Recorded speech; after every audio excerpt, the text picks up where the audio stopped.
All right. Well, welcome to our, we call it the KX Country Club, where people come and they talk. Boy, it's different time now, Colin. What is going on? I mean, we've all had to, it's almost like improv for life, isn't it? We've all had to improvise on getting groceries and the way we do things. Yeah, it's been an interesting time. And before this was happening, I was doing 2 tours and a movie, and then immediately I was in the vulnerable group of a pandemic. So it's all been figuring out exactly what to do with that. Yeah, officially, I'm in the ones who are vulnerable as well, which really upset me more than anything else. But that's Yeah. okay. We spoke before, and it's always a pleasure speaking with you. So thank you for taking the time. You've got a Stream of Consciousness show coming up with Brad Sherwood, very talented as well.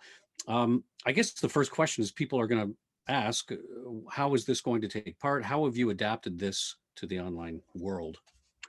Yeah, when we realized that theaters were probably going to be the last thing to sort of get back full functioning, we decided we would try some sort of virtual tour. So we got together with our tech crew. They sent us green screens and lights, and that was the toughest part of this whole process, was trying to get two actors to figure out the technical aspect.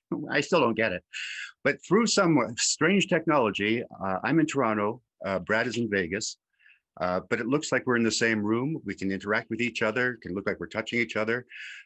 We still get suggestions from the audience. We can actually go into audiences' living rooms and interact with them, talk to them.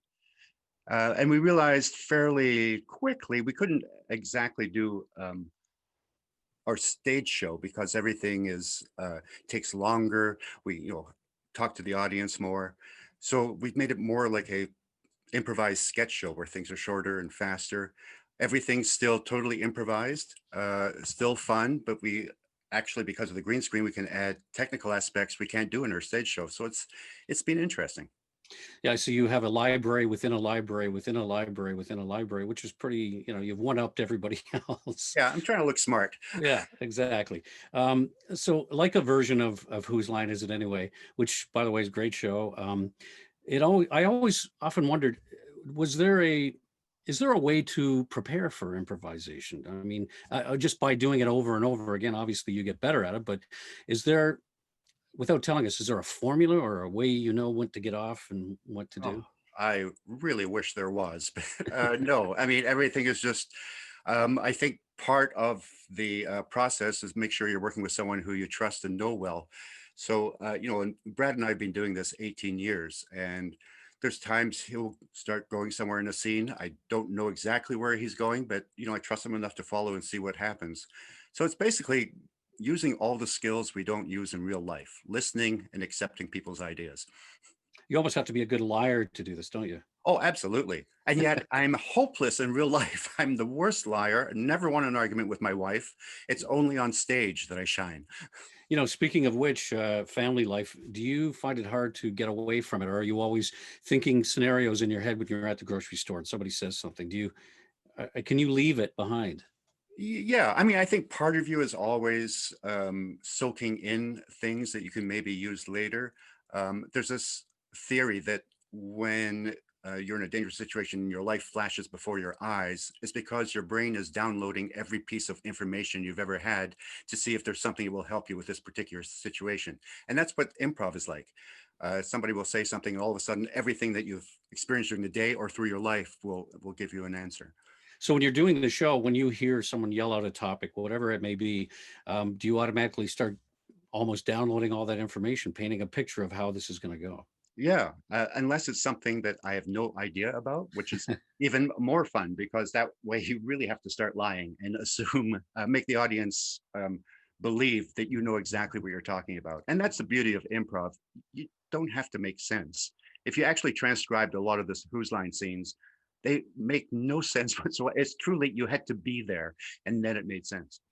Well, speaking of you had to be there, I'm not sure I would have wanted to be there, but the Richard Simmons thing, people must still bring that up. That was brilliant beyond brilliant. It was unbelievable. Yeah, that's the scene that I think people always bring up when they mention the show, and it's the scene that we say, well, if you want to know what Whose Line's about, watch that. It's kind of encapsulates everything, and I still think it's like one of the funniest things that's ever been on television.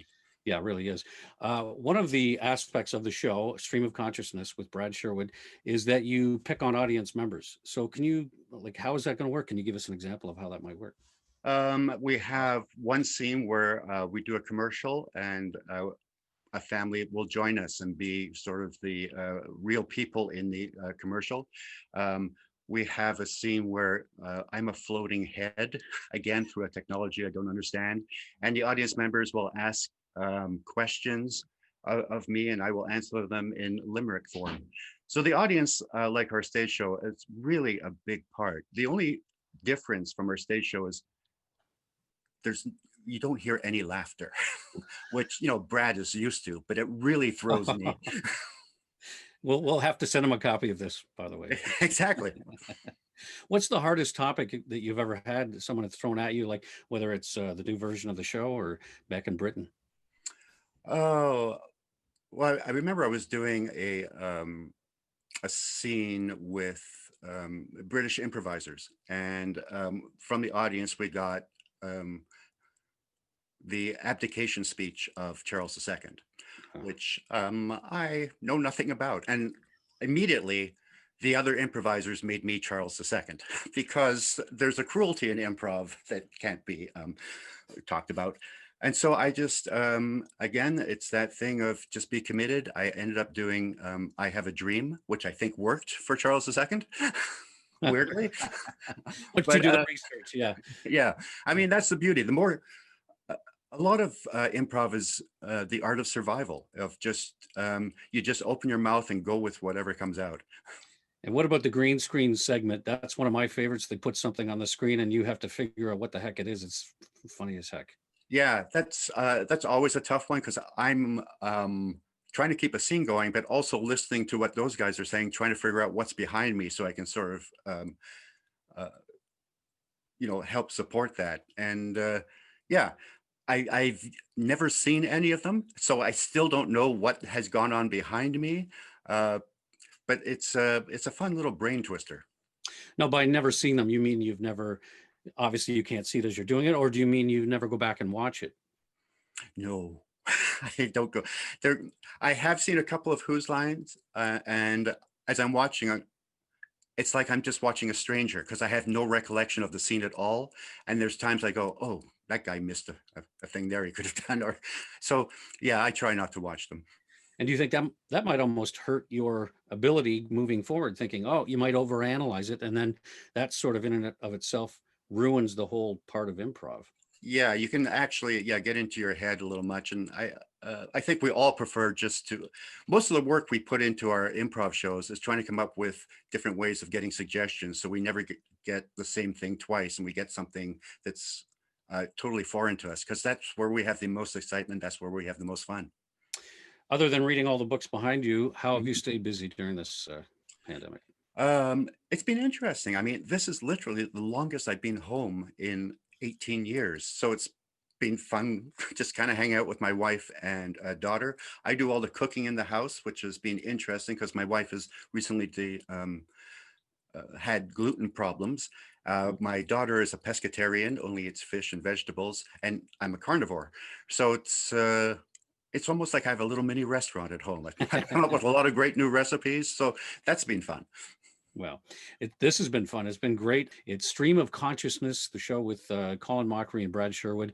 And there are several dates. This is happening, right? Starting this Saturday, I believe, at 8 p.m. Yeah, we have dates all through December, and I think we're starting to go into January now. So as long as this is happening, this is what we're going to be doing. Tickets are available right across KX Country.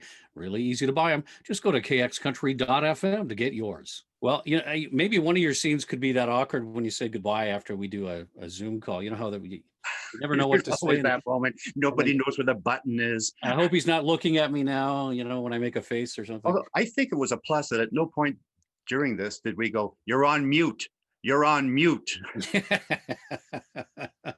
Well, that's happened a few times. You're right. I think we've all become professionals at this. And as we said in the beginning, life is really like an improv, and we're all going, as this thing progresses here. And I hope Yeah, you're staying safe and your family too. and you too. Thank you very much. It was a pleasure to talk to you.